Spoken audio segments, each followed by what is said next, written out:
চলুন আজকে আপনাদের সাথে শেয়ার করা যায় ঘরে বসে কিভাবে চিকেন ফ্রাই করে খাবেন। তো চলুন, এরকম কিছুটা চিকেন নিয়ে তাতে সামান্য পরিমাণে লবণ, সামান্য পরিমাণে জিরে গুঁড়ো, সামান্য পরিমাণে হলুদ গুঁড়ো ও সামান্য পরিমাণে মরিচ গুঁড়ো দিতে হবে।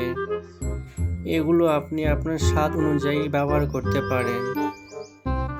আমার কাছে পেঁয়াজ আর রসুনটা বাটা ছিল না, তাই এগুলো এখন বাটতে যাচ্ছি, আসছি বাটা শেষ হলে। এই তো পেঁয়াজ আর রসুনের একটি পেস্ট বানিয়ে নিলাম। আপনারা এখন একটি স্বাদ অনুযায়ী ব্যবহার করতে পারেন। এই তো সবগুলো মশলা দিয়ে এখন মাংসটা কিছুক্ষণ মেরিনেট করে ফ্রিজে রেখে দিব আধা ঘন্টার জন্য। এই তো এখন চিকেনটা ফ্রাই করার জন্য বাসনটা রেডি করতে হবে। এখানে আপনারা আপনাদের স্বাদ অনুযায়ী লবণ, হলুদ, মরিচ, জিরে দিতে পারেন। এই তো সব রকমের মশলা দিয়ে কিছুটা পানি দিয়ে আমি এরকম একটা পেস্ট বানিয়ে নিলাম।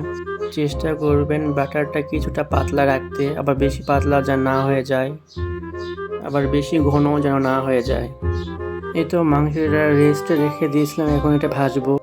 এই তো বেসনটা মেখে নিয়ে সুন্দর করে কড়াইয়ে দিয়ে দিলাম। এখন অল্প হিটে এটা আস্তে আস্তে ভাজবো। এই তো ভাজা শেষ হলে আপনারা এরকমভাবে ভাত দিয়ে পরিবেশন করে খেতে পারেন ও প্রিয়জনদের খাওয়াতে পারেন। ধন্যবাদ।